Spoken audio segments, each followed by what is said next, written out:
আজ মন মর চঞ্চল রে ভাই, ঝরে দুটি আখি। বুঝাইলে বোঝেস না তুই কোন জঙ্গলের পাখি রে। আজ মন মর চঞ্চল রে, আজ মন মর চঞ্চল রে ভাই, ঝরে দুটি আখি। বুঝাইলে বোঝেস না তুই কোন জঙ্গলের পাখি রে। আজ মন মর চঞ্চল রে।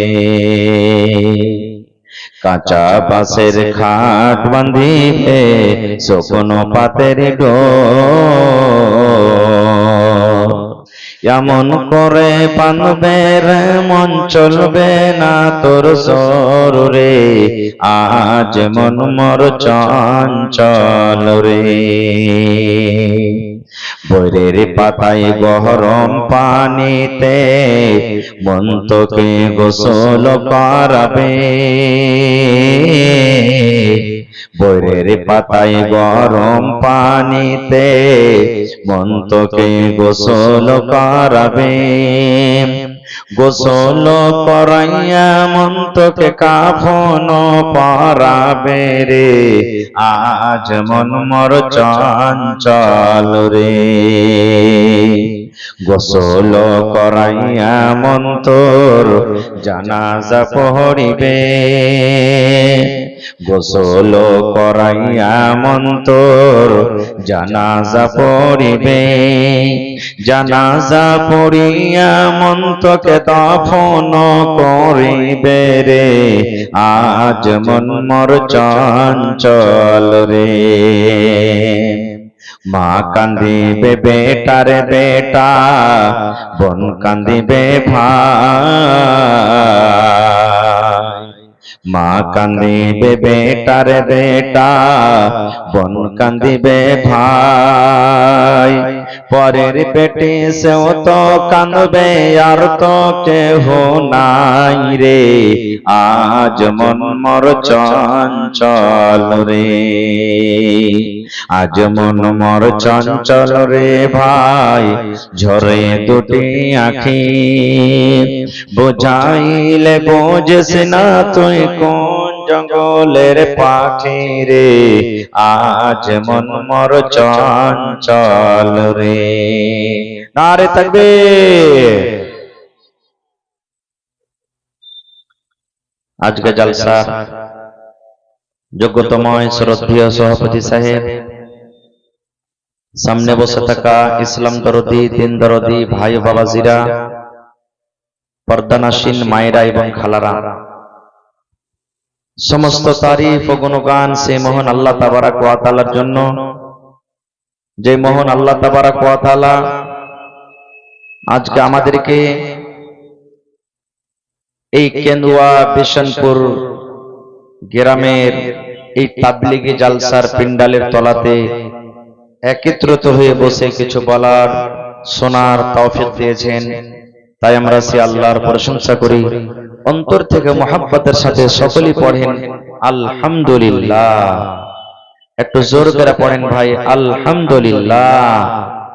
তারপর আমাদের শেষ নবী হযরত মুহাম্মদুর রাসূলুল্লাহ পড়েন সাল্লাল্লাহু আলাইহি ওয়াসাল্লামের পর অগণন দারুদ শরীফ শান্তির দ্বারা বর্ষিত হোক আমিন। আল্লাহুম্মা সাল্লি আলাইহি আল্লাহুম্মা বারিক। ভাই মুসলমান, আমার 11টা পর্যন্ত সময় আছে। কমিটির লোক 3-4 দিন আগে আমাকে ফোন করে বললেন যে মাওলানা, আপনাকে মহিলা এবং পর্দা সম্পর্কে কিছু কথা রাখতে হবে। তাই আমি আপনাদের সামনে কোরআন মাজিদের 2 জায়গা থেকে 2টি আয়াত তেলাওয়াত করেছি এবং আল্লাহর নবী মুহাম্মদ সাল্লাল্লাহু আলাইহি সাল্লামের একটা হাদিস পড়েছি। সে আয়াত হাদিসকে সামনে রেখে নারী সম্পর্কে, মহিলাদের সম্পর্কে এবং পর্দা সম্পর্কে কিছু কথা রাখবো। আল্লাহর কাছে দোয়া করি রব্বুল আলামিন আমি যা কিছু বলবো যেন সহিহ হাদিস এবং কোরআন থেকে বলতে পারি এবং তার প্রতি ছোট বড় সকলেই যেন আমরা আমল করতে পারি, তার জন্য আল্লাহ আমাদেরকে তৌফিক দেন। আল্লাহুম্মা আমিন। ভাই মুসলমান, আমি ধন্যবাদ জানাই এলাকার লোককে, এই জালসার কমিটিকে, যে দিনের জন্য তারা এত সুন্দর একটা তাবলীগী জালসার আয়োজন করেছেন, যার কারণে আজকে আপনাদের সামনে আমরা এসে দুটি কথা বলতে পারছি।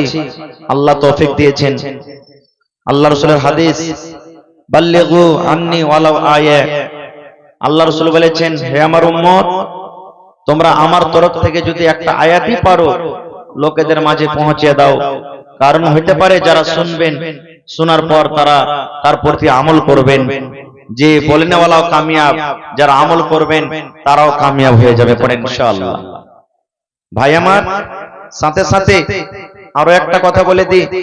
আল্লাহ তাবারাক ওয়া তাআলা কোরআনে বলছেন, কুনতুম খায়রা উম্মাতিন উখরিজাত লিন-নাস তা'মুরুনা বিল মা'রুফি ওয়া তানহাউনা আনিল মুনকার ওয়া তু'মিনুনা বিল্লাহ। আল্লাহ তাবারাক ওয়া তাআলা বলেন, হে পৃথিবীর মানুষ, তোমরা হলে সব থেকে উত্তম উম্মত, বেহতার উম্মত আমাদেরকে বলা হয়েছে। আমরা হলাম উত্তম বেহতার উম্মত, আমাদেরকে আল্লাহ নিজে বলেছেন। আর বেহতার উত্তম হতে গেলে দুটো আমল আমাদেরকে করতে হবে। তা'মুরুনা বিল মারুফ ওয়া তানহাউনা আনিল মুনকার, লোকেদেরকে ভালো কাজের আদেশ করতে হবে, আর শরীয়ত বিরোধী মন্দ কাজ থেকে আমাদেরকে রুখতে হবে, আর আল্লাহর প্রতি ঈমান আনতে হবে। এই কাজ যদি আমরা করতে পারি, আল্লাহ তাবারাক ওয়া তাআলার নিকটে আমরা উত্তম হয়ে যাব। ভাই মুসলমান, আজকে আমরা মুসলমান শরীয়ত থেকে, দিন থেকে আস্তে আস্তে আস্তে আস্তে আমরা দূরে চলে যাচ্ছি। দিন কি জিনিস, মসজিদ কি জিনিস, মাদ্রাসা কি জিনিস, কোরআন কি জিনিস, আলিম ওলামা কি জিনিস, আমরা কিন্তু ভালোভাবে বুঝতে পারি না। আস্তে আস্তে আস্তে আস্তে আস্তে আমরা দূরে চলে যাচ্ছি। ভাইরে, আজকে আমরা মুসলমান, এই যে তাবলীগী জালসাটা যে কায়েম হয়েছে, যে তাবলীগী জালসাটা যে আজকে আয়োজন করা হয়েছে, এটা কোনো ছোট মোটো কাজ নয়। শরীয়তের নিগাতে খুব বড় একটা কাজ আর নেকির কাজ। কারণ আপনারা সূরাতুন নামাল, কোরআনে একটা সূরা আছে, সকলেই পড়েছেন আপনারা, যে সুলাইমান নবী লাই লস্কর নিয়ে একদিন রাস্তাতে হেঁটে চলে যাচ্ছেন। জিন, মানুষ, পাখালি, জীবজন্তু সবকে নিয়ে চলে যাচ্ছেন রাস্তা দিয়ে হাঁটতে হাঁটতে। এবার পিপিলিকা, যাকে আমরা পিঁপড়া বলি, পিঁপড়া বুঝেন তো, পিঁপড়ার দল তারা রাস্তাতে আছে। সুলাইমান নবী পিপিলিকার ভাষা, পাখির ভাষা, জীবজন্তুর ভাষা এগুলা জানতে পারতেন। আল্লাহ তাকে তৌফিক দিয়েছিলেন, ক্ষমতা দিয়েছিলেন। এবার একটা পিপিলিকা, যে পিপিলিকার মালিক, অন্য পিপিলিকা পিঁপড়াকে বলছে, রে পিঁপড়ার দলেরা, তোমরা নিজের নিজের গর্ততে খালে ঢুকে যাও। কারণ ওই দেখো সুলাইমান নবী এবং তার লস্কর বেখিয়ালিতে হয়তো তোমাদেরকে কুচিলে চলে যাবে, তোমরাকে মেরে দিবে। এই জন্য জান যদি বাঁচাতে চাও, নিজের নিজের তোমরা গর্ততে ঢুকে যাও। ভাইরে, একটা পিপিলিকা, পিঁপড়া, যার জন্য জান্নাত নেই, জাহান্নাম যায়, যার কিয়ামতের দিন কোনো হিসাব হবে না, সেই যদি নিজের জামাত, নিজের দল, নিজের গ্রাম, নিজের কওমকে বাঁচার জন্য যদি বলে তোমরা খালের ভিতরে ঢুকে যাও, তাহলে আমাদেরকে তো আল্লাহ উম্মত বলেছেন। কেমন উম্মত? খায়রে উম্মত। যত নবী কিয়ামত পর্যন্ত এসেছেন, সমস্ত নবীদের মধ্যে, সমস্ত উম্মতের মধ্যে আমাদেরকে বাছাই করেছেন আল্লাহ, আর খায়রে উম্মত বলেছেন। আর দুটা কাজ করতে বলেছেন, একটা লোকেদেরকে ভালো কাজের আদেশ করতে হবে এবং মন্দ কাজ থেকে রুখতে হবে। ভাইরে, এই জন্য আমি এদিক দিয়ে ধন্যবাদ জানাই জালসার কমিটিকে, যে তারা খুব ভালো কাজ করেছেন। আর যা হোক, আল্লাহ তাবারাক ওয়া তাআলার কাছে দোয়া করি, আল্লাহ যেন এই মাহফিলকে কবুল করেন, এবং উলামায়ে কেরাম যে এসেছেন, কোরআন হাদিসের যা বক্তব্য রাখবেন, আল্লাহ যেন সকলকে, আমাদের সকলকে যেন তার প্রতি আমল করার তৌফিক দেন। আল্লাহুম্মা আমিন। ভাই, আমি আর কথা কি দিকে না কাটিয়ে সরাসরি আপনাদের সামনে যে আমি আয়াত তেলাওয়াত করেছি সেই দিকে লক্ষ্য করে কয়েকটি কথা বলবো আপনাদের সামনে। ভাই মুসলমান, এই বর্তমান যুগে আমরা মুসলমান বলি, বা যারা শরীয়ত জানে না, দিন জানে না, তারাও বলে যে আল্লাহ তাবারাক ওয়া তাআলা মহিলাদেরকে, নারীদেরকে কোনো মান সম্মান দেয়নি। শরীয়তে, ইসলামে মহিলাদের প্রতি জুলুম, অত্যাচার করা হয়েছে। কিন্তু ভাই, যারা আমরা দিন জানি না, বুঝি না, তারা এরকম ভাবে কথা বলবো। কিন্তু যারা শরীয়ত জানে, বুঝে, তারা কখনো এই কথাটা বলবেন না যে ইসলামে মহিলাদেরকে মান সম্মান দেওয়া হয়নি। আজ থেকে 1400 1450 বছর আগেকার ঘটনা শুনবেন। সহিহ হাদিস, আল্লাহর নবী সাল্লাল্লাহু আলাইহি সাল্লামের জামানাতে একজন সাহাবী এসে নবীকে বলছেন, নবীজি একটা কথা শুনবেন। নবীজি বললেন, কি কথা রে বাবা? তো বলছেন যে ওই ইহুদিরা যা আছে, ইহুদি ওদের যখন স্ত্রীদের হাইজ মাসিক হয় তখন কিন্তু ওরা ওই স্ত্রীটাকে বিছানায় ঘুমাইতে লাই না, ওকে বলে যে তুই যতদিন নাপাক হয়ে আছিস 3 দিন 4 দিন 5 দিন 6 দিন তুই আলাদা বিছানায় থাক, তুই আমার জন্য রান্না বান্না করবি না, আমার পাঞ্জরে তুই আসবি না, তুই আলাদা বিছানায় থাক, আমার জন্য তুই রুটি করবি না, ছাতু করবি না, তরকারি রান্না করবি না, কারণ তুই নাপাক হয়ে আছিস, তুই আলাদা হয়ে থাক। কারা বলতো? ইহুদিরে। তখন নবীজি বললেন, এটা তো জুলুম করা হয়েছে মহিলাদের প্রতি। আল্লাহ তাবারক ওয়া তাআলা তাকে দিয়েছেন এটা রোগ, এটা বেমারি, মাসে মাসে 3 দিন 4 দিন 5 দিন 7 দিন হবে, তো তার কারণে ওর কি দোষ যে ওকে বিছানে রাখবে না, ওর সাথে খানা পিনাও খাবে না, ওর হাতে রান্না বান্নাও খাবে না, ওকে বলছে তুই আলাদা হয়ে থাক? এটা কেমন কথা? এবার নবীজি কি এলান করলেন জানেন? সুবহানাল্লাহ।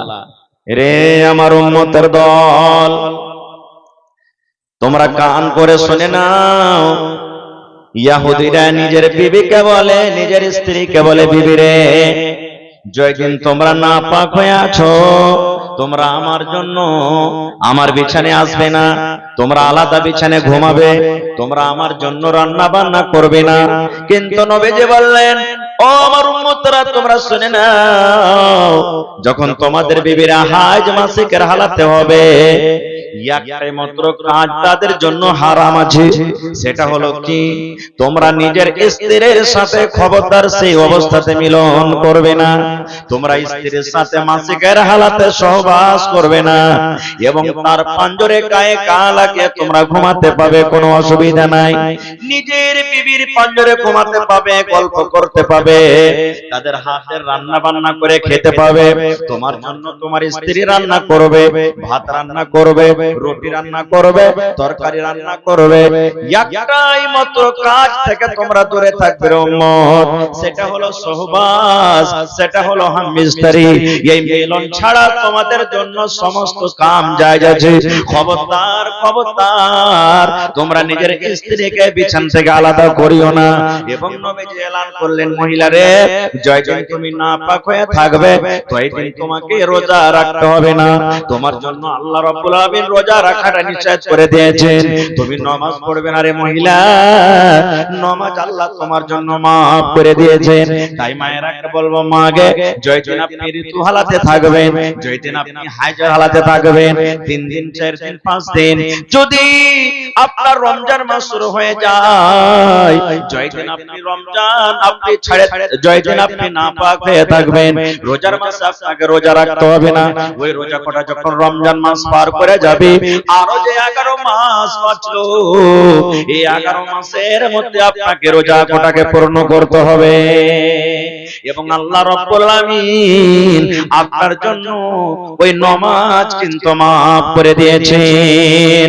নারে তাকবীর।